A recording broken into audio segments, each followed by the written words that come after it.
নমস্কাৰ, কি খবৰ? মই নিৰঞ্জন বৰা। মোৰ ইউটিউব চেনেল আৰু ফেচবুক পেজ নিৰঞ্জন বৰালৈ আপোনালোক সকলোকে পুনৰবাৰ স্বাগতম জনাইছোঁ। ইণ্ডিয়ান এয়াৰফ'ৰ্চ চিভিলিয়ান ভৰ্তি MTS পুনৰ MTSৰ পোষ্ট মুকলি হৈছে। এই পোষ্টখিনি আহিছে ইণ্ডিয়ান এয়াৰফ'ৰ্চৰ ফালৰ পৰা।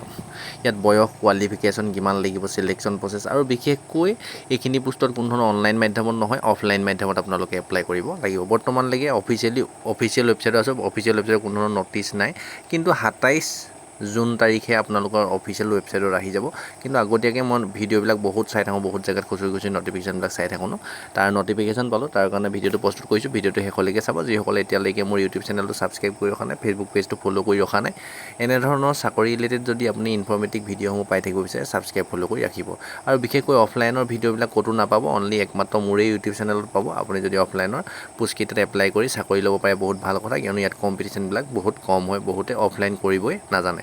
আহক এতিয়া ভিডিঅ'টো আৰম্ভ কৰোঁ। এতিয়া মই এয়াৰফ'ৰ্চৰ অফিচিয়েল ৱেবছাইট আছোঁ, কিন্তু অফিচিয়েল ৱেবছাইটৰ চিভিলিয়ান পোষ্টৰ কোনো অফিচিয়েল নটিফিকেশ্যন বৰ্তমানলৈকে নাই। কিন্তু নটিফিকেশ্যন যিহেতু মই পাইছোঁ, আপুনি নটিফিকেশ্যন চাওঁ বুলি ডেছক্ৰিপশ্যনত ডাইৰেক্ট লিংক পাব। সেই লিংকটোত ক্লিক কৰিলে আপুনি নটিফিকেশ্যনখন পাই যাব। এইখনেই হৈছে অফলাইনৰ পোষ্টখিনি নটিফিকেশ্যনখন। এইখন আপোনালোকে ধুনীয়াকৈ মই দেখাই আছোঁ, চাই লওক। ইয়াতে যদি চাই Indian air force direct recruitment of group C civilian post in Indian air force advertisement number 02/2026 vacancy group C লেভেলৰ পোষ্ট হয়। ইয়াতে যদি পোষ্টটো চাই MTSৰ পোষ্ট আহিছে, আৰু ক'ৰ পৰা আহিছে এইটো যদি চাই আপুনি কামাণ্ডেণ্ট LMIF বীৰবুন্দপুৰম, এইটো আখৰটো মই ভালদৰে ধৰিব পৰা নাই, আপুনি PDF টো ডাউনলোড কৰি নিজে চাই ল'ব। এইটো বাংগালোৰ পোষ্ট অফিচ, বাংগালোৰ 560017 ফালৰ পৰা আহিছে। এতিয়া MTSৰ 6টা পোষ্ট আছে, তাতে আনৰিজাৰ্ভত যদি চাই 3টা পোষ্ট আছে, OBC 2টা পোষ্ট আছে, EWC 1টা পোষ্ট আছে। বাকী SC ST কাৰণ ল'ৰা ছোৱালীৰ কাৰণে পোষ্ট নাই। আপুনি যিহেতু SC ST যদি ল'ৰা ছোৱালী হয়, আদি আপোনাৰ জেনেৰেলৰ মতে বয়সটো আছে, UR পোষ্টটোত আপুনি এপ্লাই কৰিব পাৰিব। আৰু এইবিলাক পোষ্ট এনেকৈ কমেই আহে, বহুত বেছি ভেকেঞ্চি আহে, এনেকৈ কম ভেকেঞ্চি আহে। বহুতে হয়তো ভাবিব ভেকেঞ্চি কম আহিছে, ইমানটোৱে ভেকেঞ্চি আহে। বাকী ইয়াতে যদি বয়সৰ কথাটো যদি চাই, বয়সটো 18 বছৰৰ পৰা 25 বছৰলৈকে এপ্লাই কৰিব পাৰিব জেনেৰেল EWS ল'ৰা ছোৱালী। বাকী SC ST কাৰণে 5 বছৰ 30 বছৰলৈকে পাৰিব। OBC হ'লে আপুনি 28 বছৰলৈকে এপ্লাই কৰিব পাৰিব। যিহেতু ইয়াত SC ST ভেকেঞ্চি যিহেতু নাই, আপোনালোকে 18 বছৰ পৰা 25 বছৰ বয়সৰ ভিতৰত হ'লে আপুনি SC ST ল'ৰা ছোৱালী যদি হয় এপ্লাই কৰিব পাৰিব। বাকী OBC 28 বছৰলৈকে পাৰিব, EWSও সেই 25 বছৰলৈকেহে পাৰিব এপ্লাই কৰিব। আৰু ইয়াতে যদি চাই, এতিয়া পোষ্টটো যিহেতু মাল্টিটাস্কিং ষ্টাফ MTSৰ পোষ্ট হয়, ইয়াতে লেভেল 1ৰ মতে 7 পে কমিশ্যনৰ মতে আপুনি চেলাৰী পাব, ভাল চেলাৰী এটা পাবলৈ সক্ষম হ'ব। ইয়াতে এছেণ্টিয়েল কোৱালিফিকেশ্যনটো যদি চাই, মেট্ৰিকুলেশ্যন পাছ টু ইকুইভেলেণ্ট ৰিকগনাইজ বৰ্ড, মানে চিম্পুল যদি মেট্ৰিক পাছ কৰিছে আপুনি MTSৰ পোষ্টটোত এপ্লাই কৰিব আৰু কোনো ধৰণৰ পাৰ্চেণ্টেজৰ প্ৰয়োজন নাই, কোনো ধৰণৰ এক্সট্ৰা কোৱালিফিকেশ্যনৰ প্ৰয়োজন নাই। কিন্তু ইয়াতে এটা কথা ৰাখিছে, desirable 1 year of experience as watchmen or লস্কৰ Gestetner operator gardener from an organisation or institute.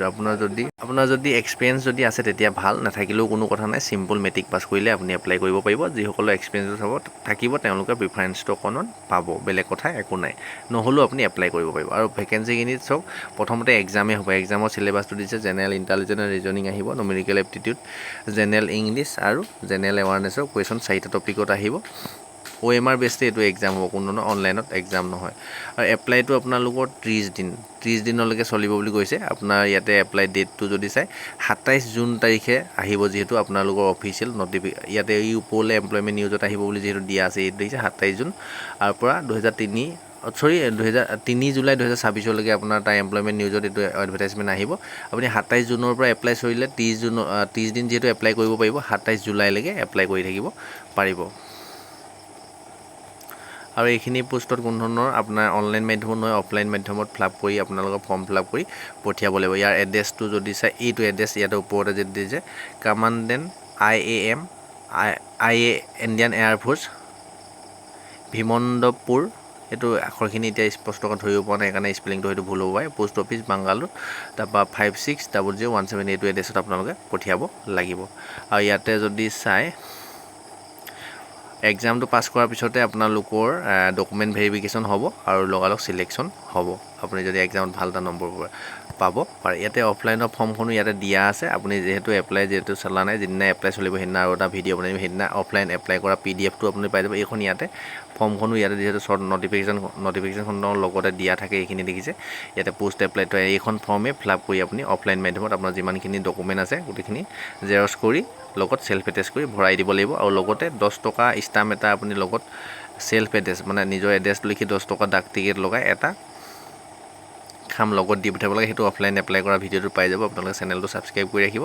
ইউটিউবত যদি চাই আছে আৰু ফেচবুকত যদি চাই আছে, ফেচবুক পেজটো ফ'ল' কৰি ৰাখিবলৈ নাপাহৰিব। যিদিনা এপ্লাই ষ্টাৰ্ট হ'ব সেইদিনা পুনৰ আৰু এটা ভিডিঅ' বনাই দিয়া হ'ব। ডেছক্ৰিপশ্যনতে হোৱাটছআপ গ্ৰুপৰ লিংক আছে, টেলিগ্ৰাম চেনেলৰ লিংক, ইনষ্টা ID, ফেচবুক পেজৰ লিংক দিয়া আছে। আপোনালোক জড়িত হৈ থাকিব বিচাৰিলে ছাবস্ক্ৰাইব ফ'ল' কৰি ৰাখিব।